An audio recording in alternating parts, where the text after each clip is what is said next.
ذی الحجہ کی جیسے ہی آخری تاریخیں آتی ہیں اور محرم کے ایام شروع ہونے والے ہوتے ہیں، ہمارے اسلامی ماحول کے اندر ایک نئی روح نظر آنے لگ جاتی ہے۔ ہمارے گھروں میں، ہمارے محلوں میں، ہماری گاڑیوں میں کچھ ایسی صدائیں آتی ہیں جو ہمیں کہتی ہیں کہ حسین شہید ہو گئے، حسین کو شہید کر دیا گیا، حسین ابن علی امام علی مقام کے ساتھ بہت برا ہوا۔ یہ ساری صدائیں آتی ہیں اور ان ساری صداؤں کو سنتے سنتے ایسا لگتا ہے کہ قوم شاید اب حسین کو قبول کر لے گی۔ ایسا دل کہتا ہے کہ ہاں اب قوم حسین کو مان گئی ہے اور اب حسینیت پر زندہ رہے گی، ایسا لگتا ہے۔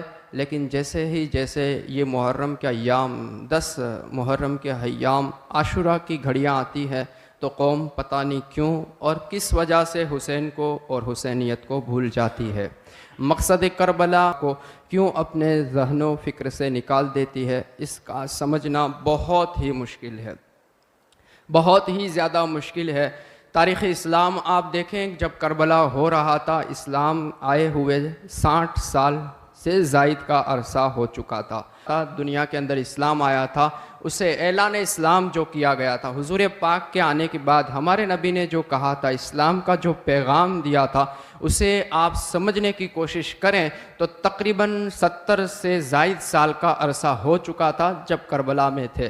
لیکن ان 70 سالوں کے اندر، 73 سالوں کے اندر جو فیر فرق ہوتے ہیں، ان ساروں کو اگر آپ دماغ کے اندر بٹھانے کی کوشش کریں تو آپ کہیں گے کہ 10-11 سال کی پیغمبر اسلام کی محنت کے ساتھ کیا ہوا تھا۔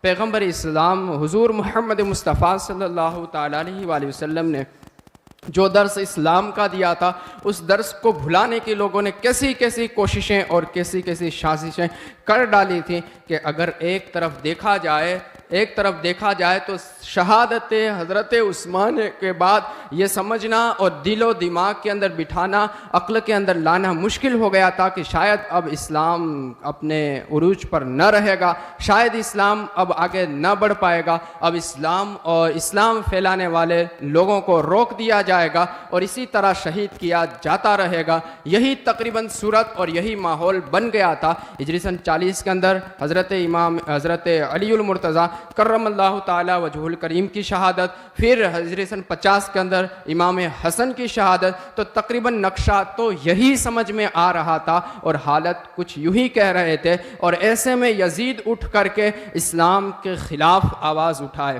اسلام کے تخت پر بیٹھ کر کے مسلمانوں کا امیر کہلائے جانے لگے، اور پھر وہ فسق و فجور کرے اور اس کو تسلیم کر لیا جائے تو آپ اپنے دماغ سے پوچھیں کتنی بری بات ہو جاتی اور کتنے حالات خراب ہو جاتے۔ ہاں، یہی قرآن مجید جو ہمارے پاس موجود ہے، وہ احادیث کا ذخیرہ جو آج ہم دیکھ رہے ہیں، وہ تعلیم اسلام جو تیرے اور میرے پاس جو کچھ بھی ہے، وہ ساری شاید پھر نظر نہ آتی اگر ایسا ہو جاتا یزید چاہتا تھا، اگر اس طرح سے چل جاتا جو یزید کے دماغ کے اندر بیٹھا ہوا تھا، جو پلاننگ لے کر کے یزید چلتا تھا، اس انداز سے چل جاتا تو پھر اسلام کا نام لینا مشکل ترین امر ہو جاتا اور بہت ہی مشکل ہوتا کہ شاید کہیں نمازی پائے جائے، شاید کہیں روزے دار پائے جائے، شاید کہیں حاجی پائے جائے، نہ ساری چیزیں تقریباً مٹنے کے قریب چلی جاتی۔ لیکن اس چیز کو بچانے کے لیے جسے اسلام کہا جاتا ہے، ان دولتوں کو بچانے کے لیے جسے شریعت اسلام کہا جاتا ہے، اس عظیم قرآن کو بچانے کے لیے جس خون کی ضرورت تھی، وہ حدیث کے ذخیرے بچانے کے لیے جس عظمت والی پاک ہستی کی ضرورت تھی، وہ حسین پاک اٹھتے ہیں، وہ یزیدی آواز کو دبا دیتے ہیں، وہ یزیدی پلاننگ کو پورا ختم کر دیتے ہیں۔ امام علی مقام کی وہ صدا، آپ کی وہ قربانی، آپ کے خانوادہ کی جانوں کا میدان کے اندر آ کر کے گرنا بظاہر یوں لگتا ہے کہ وہ ہار گئے، لیکن نہیں، انہوں نے وہ روح پھونکی ہے، امت مسلمہ کے سینوں کے اندر وہ روح ڈالنے کی کوشش کی ہے کہ جب کربلا آتا ہے، جب 10 محرم آتا ہے، امت مسلمہ کے اندر ایک روح بیدار ہوتی ہے، ایک جوش اسلام بیدار ہوتا ہے، ایک جذبہ شہادت جاگتا ہے اور اپنے دین اور مذہب کے ساتھ کا ایک لگاؤ جاتا ہے، اور مسلمان کہتا ہے ہاں میں بھی مسلمان ہوں، ہاں میں بھی حسین کا چاہنے والا ہوں، حسین سے پیار کرنے والا میں بھی ہوں، کاش امت مسلمہ اس کو صحیح رنگ اور ڈھنگ دے دے۔ آتا تو ہے، اثر آتا ہے، ورنہ یوں ہی میرے ہاتھ میں وہ چیزیں نہیں آ جاتی ہے جس کے ذریعہ بہت کچھ کیا جا سکتا ہے، یوں ہی یہ سارے خرچے نہیں ہوتے۔ آتا تو ہے کچھ لیکن اسے ہم سمجھ نہیں پا رہے۔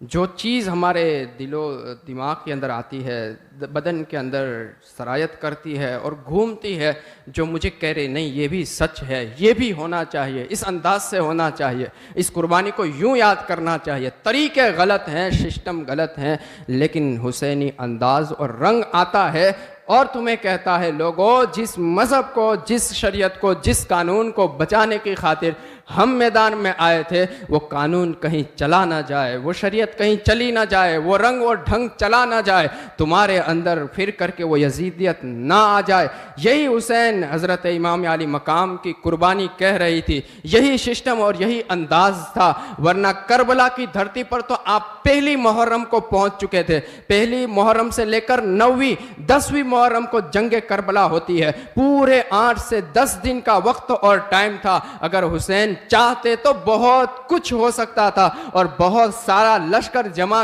کر لیا جاتا۔ یزید رہا ہوگا جہاں رہا ہوگا، یزیدی رہے ہوں گے جہاں رہے ہوں گے۔ میں کہتا ہوں امام مسلم گورنر ہاؤس کا گھراؤ کر لے تو ابن زیاد کا کلیجہ کانپ جائے، ابن زیاد کو اپنی ہار نظر آنے لگ جائے، تو وہ حسین کھڑے ہو کر کے اگر ایک آواز دے دے، ایک صدا دے دے، اور وہ صدا دے دے جو روحانیت صدا تھی، ہر جگہ پہنچ سکتی تھی، ہر جگہ کا مسلمان جھاگ سکتا تھا۔ وہ 72 لوگ نہ ہوتے، وہ 82 لوگ نہ ہوتے، 82,000 پل بھر میں جمع ہو جاتے، لیکن وہ ضرورت نہ تھی۔ وہاں لڑائی مقابلے سیاست کے نہ تھے، وہاں پر بادشاہت نہیں چاہیے تھی، وہاں پر گورنری اور حکومت نہیں چاہیے تھی، وہاں پر امت مسلمہ کو ایک سبق دینا تھا۔ حق جسے کہا جاتا ہے، سچ جسے کہا جاتا ہے، سچائی جو ہوا کرتی ہے، سچ کی خاطر جو قربانیاں ہوا کرتی ہے، یہ کسی کے ساتھ بھی معاملہ ہو سکتا ہے، تمہارے گھر پر بھی آ سکتی ہے، تمہارے خاندان کے ساتھ بھی آ سکتی ہے، تمہارا مذہب تم سے چھینا جا سکتا ہے، تمہارے مذہب کے ساتھ بے وفائی ہونے لگ جائے، تب تمہیں لشکر جمع کرنے کی ضرورت نہیں ہے، پبلک جمع کرنے کی ضرورت نہیں ہے، اتنی بڑی گیدرنگ کی کوئی ضرورت نہیں ہے، اکیلے ڈٹ جانا، بزدل نہ بننا، بلکہ اپنے مذہب کی خاطر سامنے آ جانا۔ میدان میں چاہے لاکھوں یزیدی ہو، پھر بھی تو حسین کی قربانی کو یاد رکھ کر کے حسینی رنگ ادا کر کے اپنے آپ کو پیش کر دینا، تجھے ہارا ہوا نہیں کہا جائے۔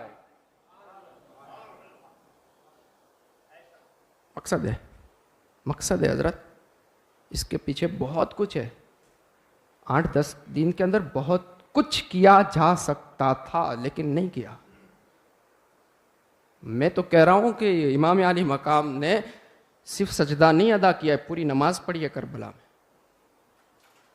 نماز میں کیا ہوتا ہے؟ قیام، رکوع، سجدہ ہے، باقی ساری چیزیں اندر پڑھی جاتی ہیں، جو ظاہر نظر آتا ہے قیام، رکوع، سجدہ۔ قیام ایک ذمہ داری کے ساتھ آپ کھڑے ہو گئے، امام علی مقام ساری امت مسلمہ کی ذمہ داری لے کر کے کھڑے ہیں، حالت قیام میں ہیں، بیدار ہیں، پوری طریقے سے بیدار ہے، زبان ذکر و اذکار کے اندر چل رہی ہے، دل یاد خدا و رسول میں لگا ہوا ہے، سامنے لشکر امام سوئے نہیں ہے، امام جاگ ہی رہے ہیں، حالت قیام میں ہے۔ پھر آپ نے جھک کر کے، رکوع یعنی جھکنا ہوتا ہے، جھک کر کے دعوت اسلام دی، حقیقتوں سے آشنا کرایا، ان بھٹکے ہوں کو جگانے کی کوشش کی۔ لوگوں اب بھی وقت ہے، اب بھی سمے ہے، اب بھی ٹائم ہے، باز آ جاؤ، رک جاؤ، نہ کرو ایسا جرم، بہت بڑا پاپ ہوگا۔ میں کہتا ہوں یہ رکوع کا انداز عطا ہو رہا تھا، نہیں مانے، آخری وقت حسین ابن علی سجدہ کر رہے تھے اور نماز پوری اور مکمل کر رہے تھے، کہہ رہے تھے امت مسلمہ سے، ہمارا مقصد یہاں تک تھا کہ امت مسلمہ ظالم و جابر کے سامنے کھڑی ہو جائے، آواز بلند کرے، جہاں تک ممکن ہو چلا جائے، اپنوں کو دے دے، اپنے بچوں کو دے دے، اپنی بہن بیٹیوں کی فکر کو چھوڑ دے۔ جب بات مذہب شریعت پر آ جائے تو اسے یہ ساری فکریں نہیں لگنی چاہیے، وہ آ کر کے میدان میں ہی سجدے شروع کرے اور بتائیں سجدے کرنے والے یوں ہارا نہیں کرتے، سجدہ کرنے والے یوں جھکا نہیں کرتے، سجدہ کرنے والے یوں بزدل ہوا نہیں کرتے۔ اگر وہ چاہ لے تو 22,000 یزیدوں کے سامنے بھی سجدے کر سکتے ہیں۔ انہیں زخم نہیں ہرا سکتے، انہیں تیر تلوار نیزے ڈرا نہیں سکتے، پورا کٹا ہوا جسم اور بہتا ہوا خون انہیں سجدوں سے نہیں روک سکتا۔ وہ ہمیشہ اس بات کی فکر میں رہتے ہیں کہ ہمیں سجدے کرنے ہیں تو وہ کر جاتے ہیں۔ اے امت مسلمہ، یہ پیغام تھا کربلا کا تھا، یہ کہہ رہا تھا کربلا۔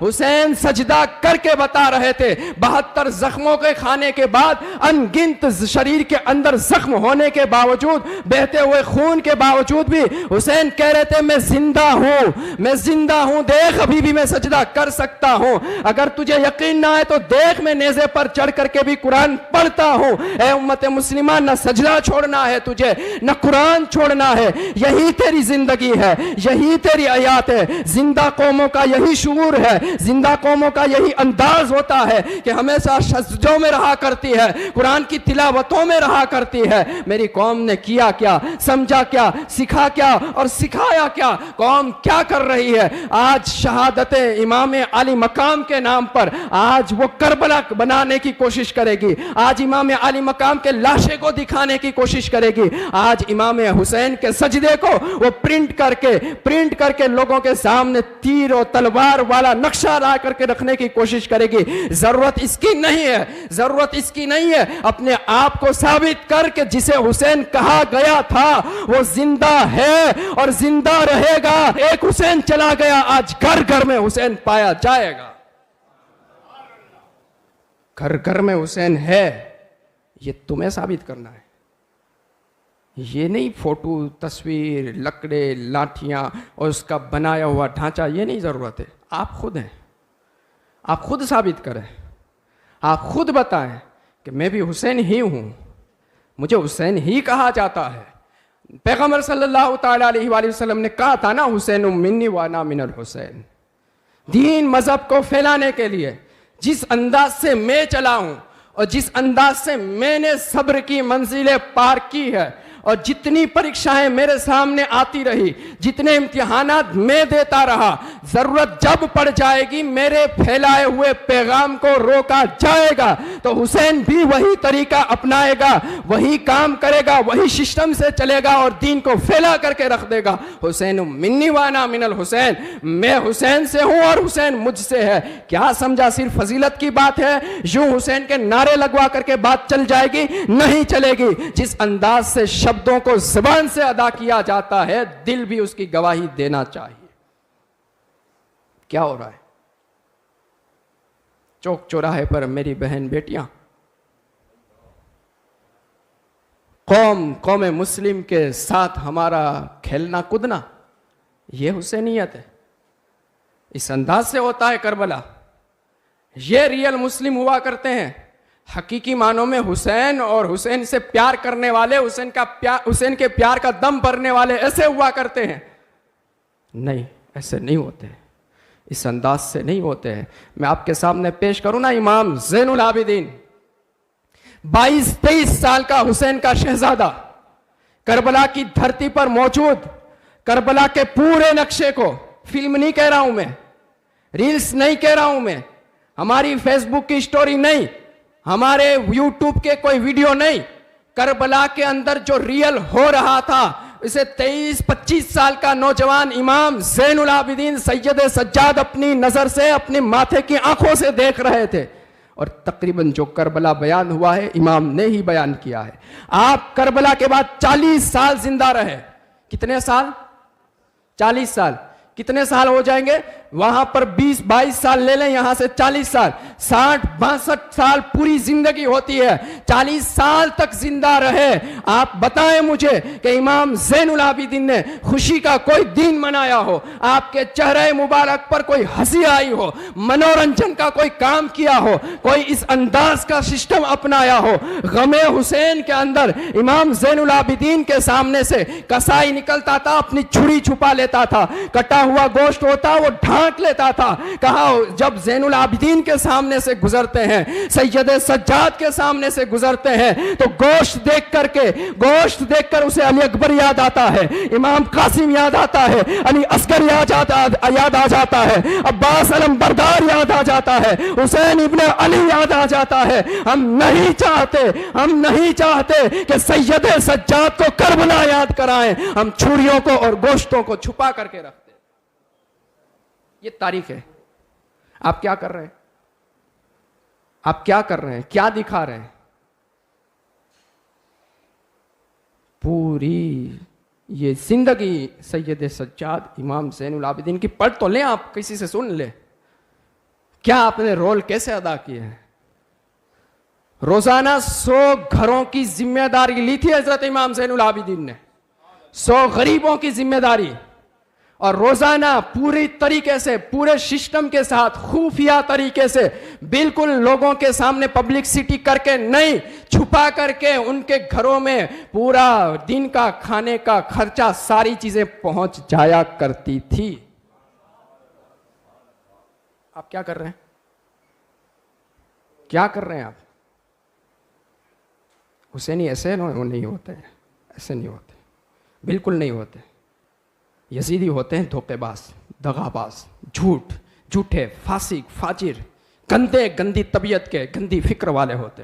حسینی سچے لوگوں کو کہا جاتا ہے, حقیقت پر بھروسہ کرنے والوں کو کہا جاتا ہے, سچائی پر کھرے اترنے والوں کو کہا جاتا ہے. ایک بار بچپن میں وعدہ کر لیا ہے تو اس وعدے کو نبھانے والے کو حسین کہا جاتا ہے. ہاں 6-7 سال کی زندگی مبارکہ ہے امام علی مقام کی. حضور پاک کے جو ملاقات کا سمے آپ کا اتنا ہی ہے, اس میں جتنے سارے وعدے کیے ہیں پورا کرنے والا حسین کہا جاتا ہے. تو حسینی کبھی کچھ اسی انداز کا ہونا چاہیے, اس کے اندر یہی اثرات آنے چاہیے. یوں کود کر کے, ناچ کر کے آپ اپنے آپ کو حسینی ثابت نہیں کر سکتے.